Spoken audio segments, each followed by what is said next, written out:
Hello সবাই, কেমন আছেন? আশা করি সবাই খুব ভালো আছেন। আজকের এই আলোচনায় আমরা ফেসবুকের কোলাবোরেশন বা সহযোগিতার গুরুত্ব নিয়ে কথা বলব। অনেকেই ভাবেন ফেসবুকে শুধু নিজের কন্টেন্ট পোস্ট করলেই যথেষ্ট, কিন্তু আসলে ফেসবুক কোলাবোরেশন বা সহযোগিতা করার মাধ্যমে আপনি আপনার রিচ, এঙ্গেজমেন্ট এবং ব্র্যান্ড ভ্যালু অনেক গুণ বাড়াতে পারেন। আজ আমরা জানব ফেসবুকে কোলাবোরেশন করা জরুরি এবং এটি কিভাবে আপনার জন্য উপযোগী হতে পারে। সেগমেন্ট ১, কোলাবোরেশন কি? প্রথমে আসা যাক, কোলাবোরেশন বা সহযোগিতা বলতে আসলে কি বোঝায়। ফেসবুকে কোলাবোরেশন হলো একাধিক ক্রিয়েটর, ইনফ্লুয়েন্সার বা ব্র্যান্ডের সাথে যৌথভাবে কন্টেন্ট তৈরি করা এবং শেয়ার করা। এটি হতে পারে যৌথ লাইভ স্ট্রিম, পোস্ট বা যৌথ ক্যাম্পেইন। উদাহরণস্বরূপ, আপনি যদি একজন ফটোগ্রাফার হন, তাহলে আপনি একজন মডেল বা ফ্যাশন ব্র্যান্ডের সাথে যৌথভাবে কন্টেন্ট তৈরি করতে পারবেন। সেগমেন্ট 2, কোলাবোরেশন সুবিধা। এখানে আসা যাক, কোলাবোরেশনের সুবিধা নিয়ে। কোলাবোরেশন করার মাধ্যমে আপনি অনেকগুলো সুবিধা পেতে পারেন।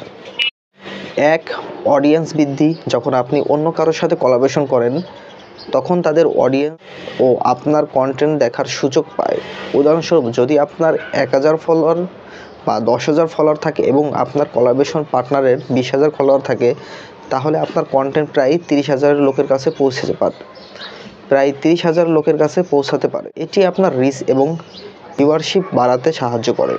2, এঙ্গেজমেন্ট বৃদ্ধি। কোলাবোরেশন কন্টেন্ট সাধারণত বেশি এঙ্গেজিং হয়, কারণ 2 বা ততোধিক ক্রিয়েটর ফলোয়াররা একই কন্টেন্ট ইন্টারঅ্যাক্ট করে। এটি লাইক, কমেন্ট এবং শেয়ারের সংখ্যা বাড়ায়, যা আপনার পেজ বা প্রোফাইল আরও সক্রিয় করে তোলে। 3, ব্র্যান্ডের ভ্যালু বৃদ্ধি।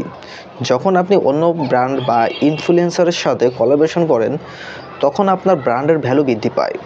এটি আপনার ব্র্যান্ডকে আরও পেশাদার এবং বিশ্বাসযোগ্য করে তোলে। উদাহরণস্বরূপ, যদি আপনি একটা ছোট ব্যবসা চালান এবং একটি বড় ব্র্যান্ডের সাথে কোলাবোরেশন করেন, তাহলে এটি আপনার ব্র্যান্ডের ক্রেডিবিলিটি বাড়ায়।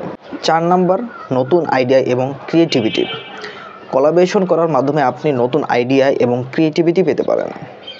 অন্য কারোর সাথে কাজ করার সময় আপনি তার স্টাইল, টেকনিক এবং আইডিয়া থেকে শিখতে পারেন, যা আপনার নিজের কন্টেন্ট আরও সমৃদ্ধ করে তোলে। সেগমেন্ট 3, আপনি কিভাবে কোলাবোরেশন করবেন। এখন প্রশ্ন হলো, কিভাবে আপনি ফেসবুকে কোলাবোরেশন করবেন। চলুন কিছু সহজ ধাপে জেনে নিই। 1, সঠিক পার্টনার খুঁজুন।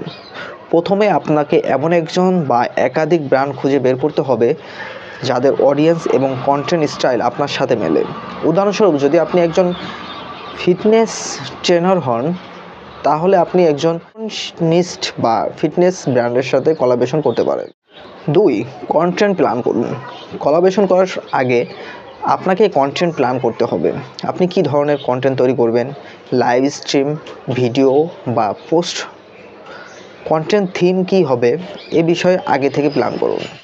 3, হ্যাশট্যাগ এবং ট্যাগ ব্যবহার করুন। কোলাবোরেশন কন্টেন্ট পোস্ট করার সময় হ্যাশট্যাগ এবং ট্যাগ ব্যবহার করুন। এটি আরও বেশি মানুষের কাছে পৌঁছাতে সাহায্য করবে। 4, এঙ্গেজমেন্ট বাড়ায়। কোলাবোরেশন কন্টেন্ট পোস্ট করার পর ফলোয়ারদের সাথে ইন্টারঅ্যাক্ট করুন, কমেন্টের উত্তর দিন, প্রশ্ন করুন এবং শেয়ার করুন। এটি এঙ্গেজমেন্ট বাড়াতে সাহায্য করবে। সেগমেন্ট 4, কোলাবোরেশনের উদাহরণ। কোলাবোরেশনের কিছু উদাহরণ দেখে নেওয়া যাক। ধরুন, আপনি একজন ট্রাভেল ব্লগার এবং আপনি একজন ফটোগ্রাফারের সাথে কোলাবোরেশন করলে ভ্রমণের গল্প শেয়ার করলেন এবং ফটোগ্রাফার সেই গল্পের সাথে মিল রেখে ছবি শেয়ার করলেন। এতে করে আপনার কন্টেন্ট আরও ভিজুয়ালিটি অ্যাপিলিং এবং ইন্টারফরমেটিভ হয়ে উঠল। অথবা আপনি যদি একজন ফুড ব্লগার হন, তাহলে আপনি একজন শেফের সাথে যৌথভাবে একটি রেসিপি ভিডিও তৈরি করতে পারেন। এটি আপনার কন্টেন্টে আরও প্রফেশনাল এবং আকর্ষণীয় করে তুলবে। একদম শেষ পর্যায়ে, তাহলে ফেসবুকে কোলাবোরেশন করা শুধু মজার জন্য নয়, বরং এটি আপনার রিচ, এঙ্গেজমেন্ট এবং ব্র্যান্ড ভ্যালু বৃদ্ধির জন্য অত্যন্ত গুরুত্ব দিন। এবার থেকে আপনিও যদি ফেসবুকে সক্রিয় করতে চান, তাহলে কোলাবোরেশন করতে ভুলবেন না। আশা করি আজকের আলোচনা থেকে আপনাদের কোলাবোরেশন গুরুত্ব বুঝতে পেরেছেন। ধন্যবাদ সবাইকে এবং শুভকামনা।